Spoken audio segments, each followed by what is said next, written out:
Hello, my name's Lionel Bucket. I'm a builder. I've been building things since I was a little kid, and then when I got to be a bit bigger kid, I became a carpenter and a bricklayer and built lots of houses and had a building company. And then I've been building cabins in the Blue Mountains for about the last 4 or 5 years. And this last thing I'm building is a treehouse, which is funny because it's the first thing that I built was a treehouse. When I was 11, I built tree houses with mates of mine. I had a 5-story tree house.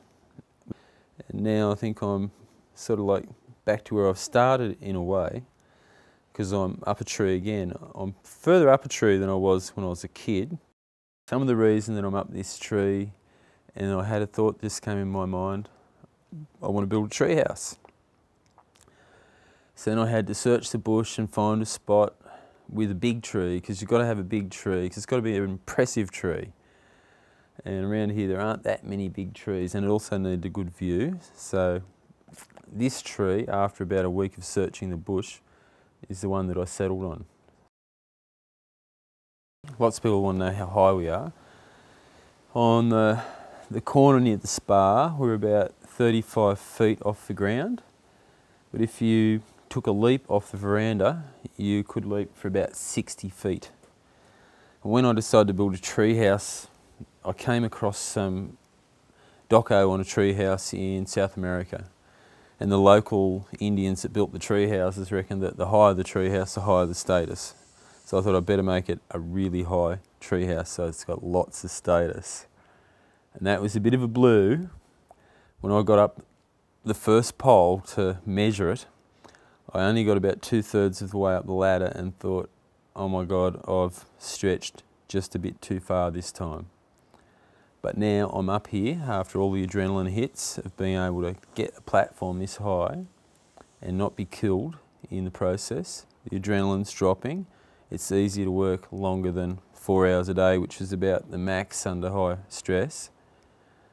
So yeah, and it's good because it pushes my skill levels beyond their usual limit, and that's where you want to go in a project to get flow. And as soon as you got flow, then you're enjoying every bit of what you do, and what comes out of your hands is almost like light beams of energy to make something beautiful.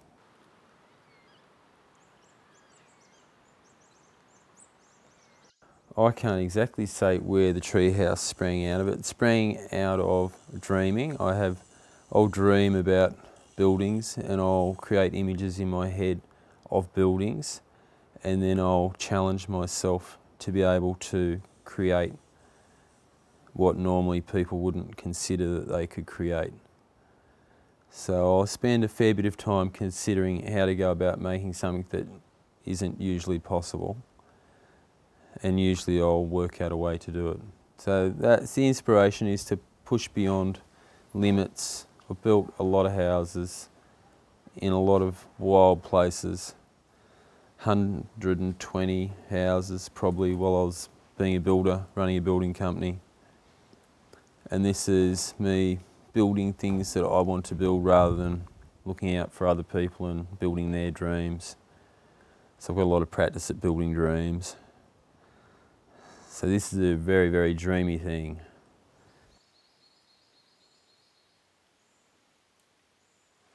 On 620 acres of land that was an original land grant to a bloke called Lieutenant Bowen. It's sort of a jewel in the middle of the World Heritage Blue Mountains and Wollemi National Park. It's right on the border of both, and it's extra special because Mount Wilson over there is, was a volcano, and where the lava flowed from the volcano, that's where the rainforest is. So the Blue Mountains is usually dry country, sandstony country, which is where this treehouse is, but the rich bush that you can see around it is where the lava flows were. It's rich soil. And that's why there are coachwood trees down the bottom that the sawmillers over the last 200 years have come to get. So those giant trees that you can see down the ravine are trees that were here before white people were here, and some of them have probably been here for 600, 700, 800 years, possibly longer. There's some monster trees down there. The other thing about the treehouse and this place is that it's very therapeutic. It's almost like meditating without actually having to concentrate on meditating, just by being here. On pretty well any day, as long as it's not windy, you can hear the water in the ravine, you hear the water rushing over the rapids. It's pristine water that comes out of springs from under the mountains in the World Heritage Area. You can drink it, you can swim in it, you can dive down and you can see all the way to the bottom of it when you're down there. There's a giant swimming hole. The other wonderful thing you can do here is watch the change in nature. One of my friends that comes here to study geology says, "Hey Lionel, look, you've got clouds forming on your place." The rainforest, it gives off moisture that turns into clouds, and you can actually watch clouds forming. You can see the eucalyptus coming off the trees around lunchtime. You can see rain from above here, which is pretty amazing. You usually look up to see rain. Well, here you can watch rain from the top going down. And the light changes are just stunning. Last night I watched a thunderstorm from here, the lightning, just beautiful. And the cliff faces are just beautiful with different lights on them. Sunrise, sunset, through the middle of the day. Butterflies flying around the tops of the trees. You can actually look at the tops of the trees, of gum trees around the treehouse, see them flowering, see the butterflies, see little birds. You're kind of up there with that area of nature that you wouldn't really see unless you were watching it on a doco on nature on TV. So it's sort of got everything, this place.